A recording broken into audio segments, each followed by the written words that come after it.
Playing 8 years in the National Football League was ridiculous. The adrenaline of coming out the tunnel, the amazing fans, and the super-sized paychecks. I loved the NFL. I also, during my 8-year career, played 4 with the St. Louis Rams.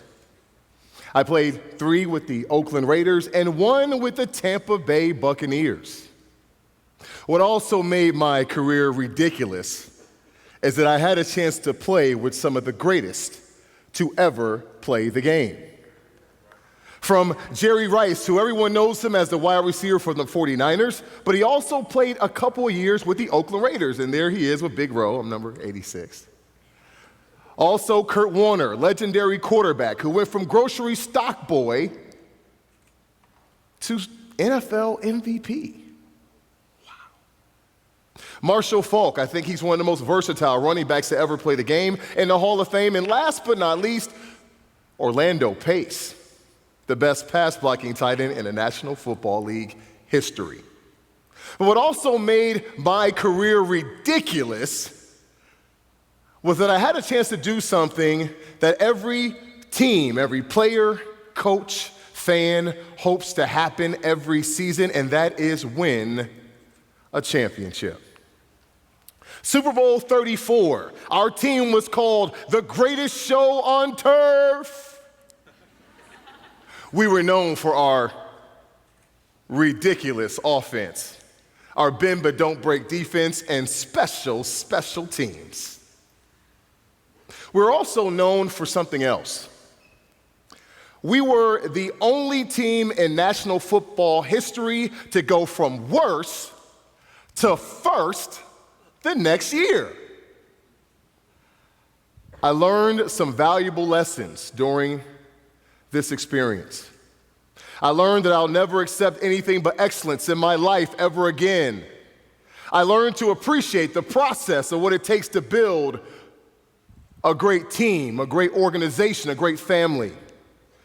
And it also gave me a platform to share my message to audiences across the world.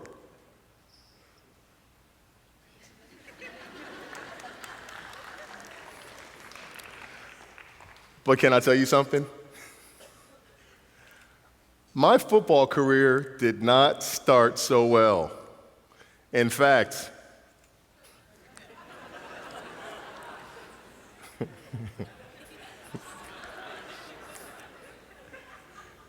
it started out terrible. For your listening pleasure, the story of how Big Ro became a football player. Freshman year, I grew up in upstate New York in Rochester, and I was about 6'1", maybe 200 and something pounds. I wasn't that athletic, wasn't that strong, just a big guy trying to figure out, why the heck am I playing football? Oh yeah, because my dad played and he was really good. My family members played and they all were really good. My friends played and they said they were good, so I had to play to see if they were really good, and I couldn't be their friend if I didn't play, so I played. O-line and D-line, we had this long extended 6-game season as a freshman where I proceeded to be average. Season over, and I'm wondering, is football really the game for me? Well, that all changed one morning where my dad, who works 80 hours a week as a juvenile detention counselor, took his son out to the football field to show me some of the ropes. We went to the field, and I'm there, I'm doing my thing, I'm stretching, ready to go, Dad. And my dad says, "Hey, son, you see that janitor over there?" I look over. The janitor's over there, doing his thing, I said, yeah, Pops, I see the janitor.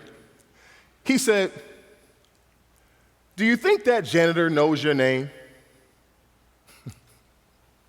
I'm like, what a jerk. "No, Dad, the janitor doesn't know my name." My dad looked at me with all sincerity and said, if you focus on football the way you focus on other things, maybe one day everybody in this whole town will know your name, son. But you gotta believe, man. You gotta believe.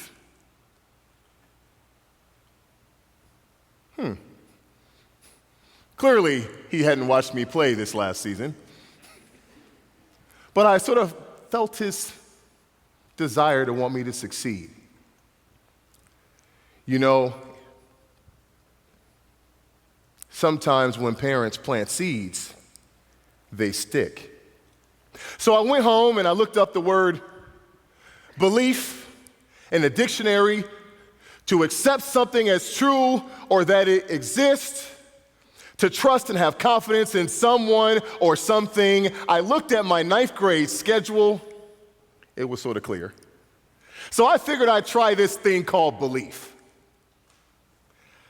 From that moment on, I said, hey, I'm going to believe that I can be great. I'm going to believe that if I work hard, do the right thing, Big Bro's going to be okay. I figured I'd start with that whole football prophecy my dad made, and I'd make that my thing. I was set to go, ready for my sophomore year. Sophomore year, I had it all figured out. I was going to go and dominate on JV. Then my junior and senior year, I was going to go and be great in varsity, get a scholarship. The rest will be history. My varsity head coach had different plans. He came to me and said, Big Bro, I want you to play varsity as a sophomore. I said, why do you want me to play varsity? He said, because I said so. I said, what position do you want me to play? He's like, tight end. I'm like, what's that? He's like, Mark Bavaro from the New York Giants. I said, oh, Mark Bavaro, yeah, tight end, yeah.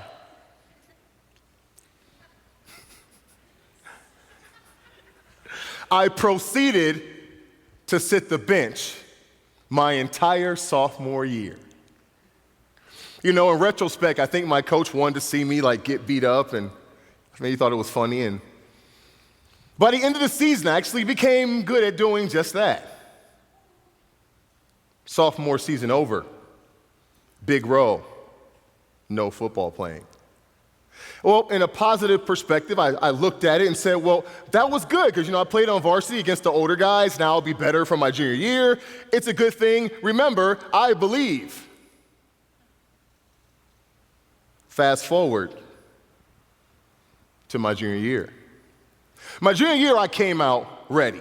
In the best shape of my life. I was a starting tight end and a starting outside linebacker for my varsity team, and I am ready to go. The first game, the first play, Big Bro rips inside, makes a critical play. Pow! Woo! Let's go!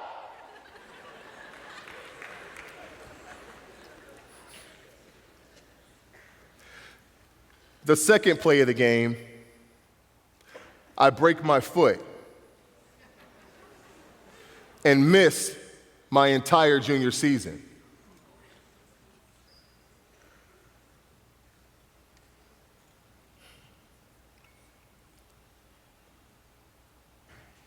I was devastated.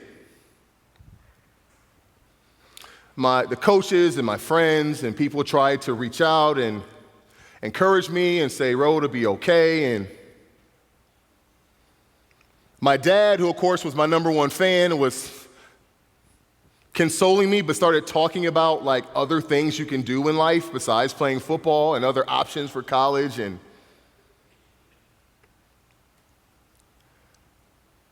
then the worst of it happened. I started believing what other people were saying about me. I started hearing the players talk about they're going to take my spot next year. I started believing that my dreams was not going to come true. That's a problem. I figured, hey man, you're losing this game. You got to do something crazy to get yourself back on track. A little onside kick. We got to do a fake field goal. We got to do something. Throw a Hail Mary. Come on, man.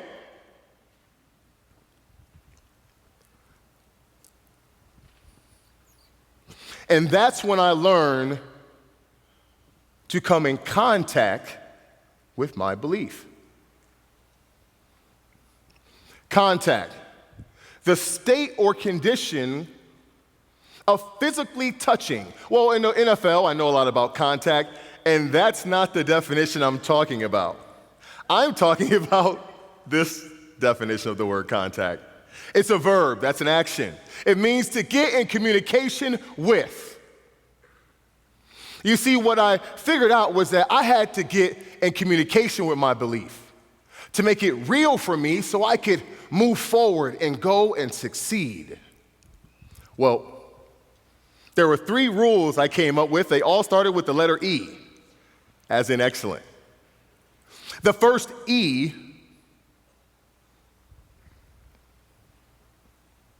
was encourage.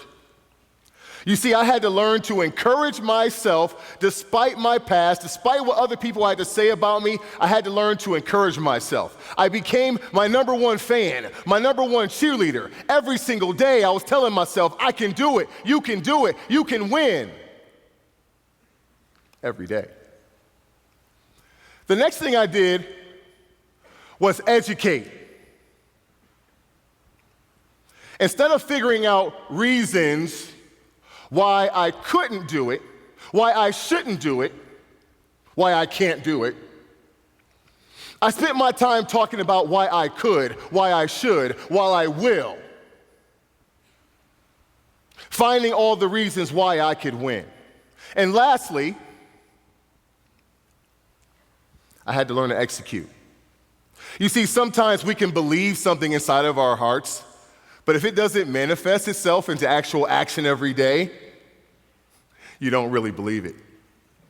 So I took every day as a chance to execute. Big or small, I was doing something to inch my way closer to my belief.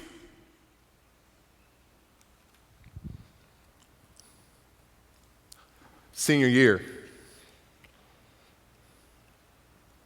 All I did every day was focus, encourage, educate, execute, encourage, educate, execute, every single day. And guess what happened?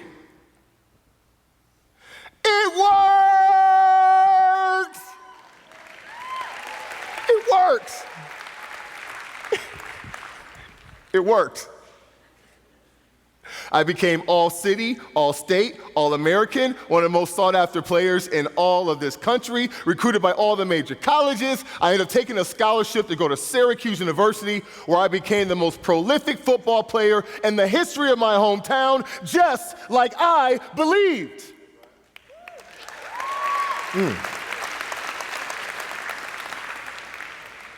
Now, I share this story with you not to brag, but to let you know that I'm a real live testimony to the power of belief. My question for you as I leave today is, do you really believe in yourself? Do you believe in yourself when other people don't?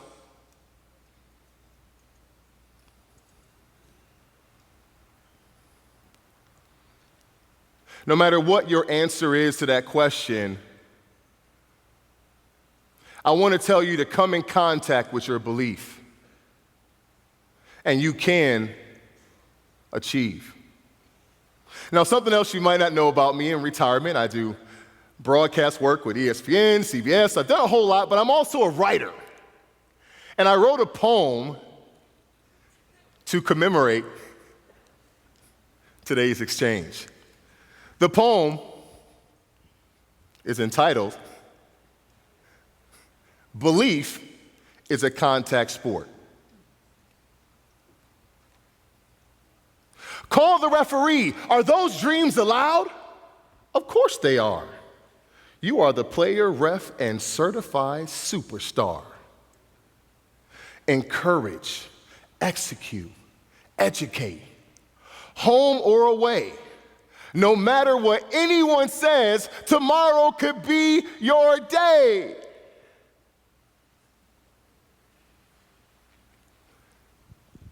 as long as you keep believing.